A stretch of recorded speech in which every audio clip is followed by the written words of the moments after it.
Hello everyone! Samahan niyo ako magluto ng shepherd's pie.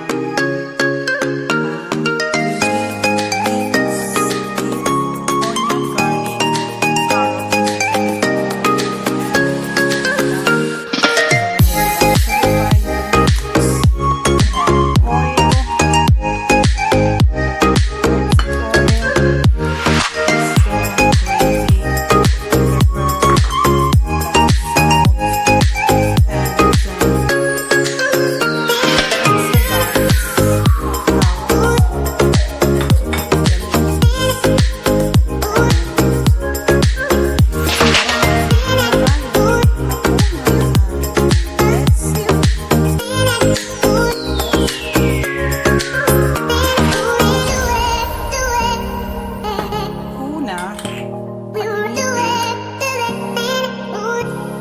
ay, hindi ko mabuksan. Ayan, hindi ko mabuksan nung buksan ang apoy, initin, at lagyan ng mantika.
Ilagay ang mince.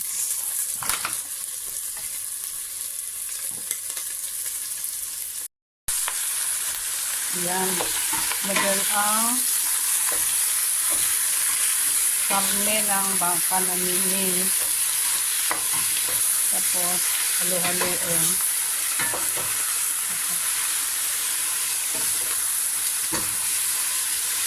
Halo-haloin. Lagyan ng paminta,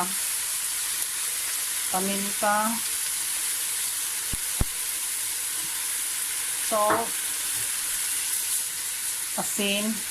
Ito lang dito pala mag-aano. Yung asin.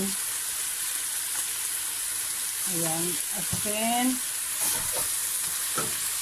Tapos, lagyan din ng gravy granules.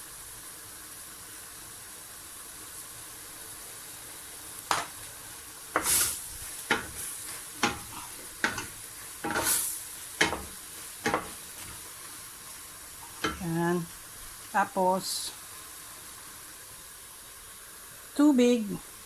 Lagyan ng tubig. Konti lang.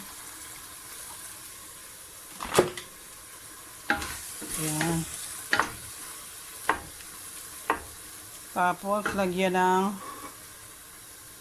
diced carrots.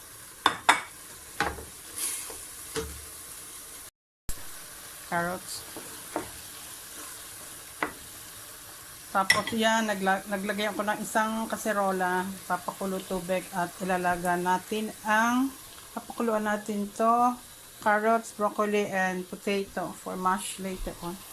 Ito naman, lulutuin natin hanggang sa maluto ang carrots. Yan, konting tubig pa.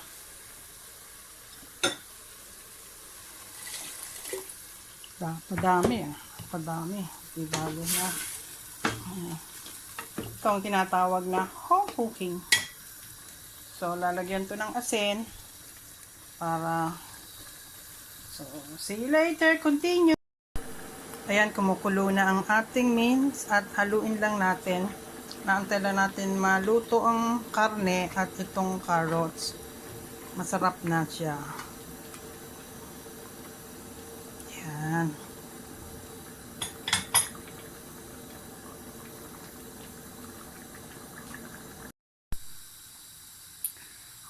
Welcome back. Naluto na ang mince. So, i-transfer sa container. At antay nating maluto ang mashed potato. Lalagyan natin ng mashed potato dyan, tapos i-bake. Okay, see you later. I'm doing this one. Luto na ang patatas. Lalagyan, at saka carrots. Lalagyan natin ng cheese, Philadelphia, butter, and milk.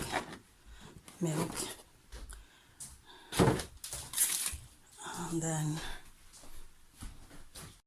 cheese, Philadelphia, cream, and butter and milk. So we're gonna mash ito. Parang nilupak ba? Nilupak. Lala ko, gawa ng kamuting kahoy. Ayan. Nilupak. Good exercise. So, yan, pag na turog na to lahat, ta-transfer natin sa mince na niluto natin kanina. Ayan. Sige. Be back in a bit.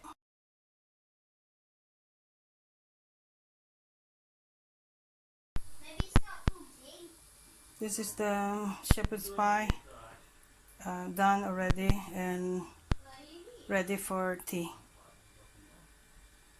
Brown, other side, because I put some foil, that's why this white is still Hello guys, this is the shepherd's pie kahapon. Ito, ayun ko lang kinain kasi ininit ko siya. Ayan.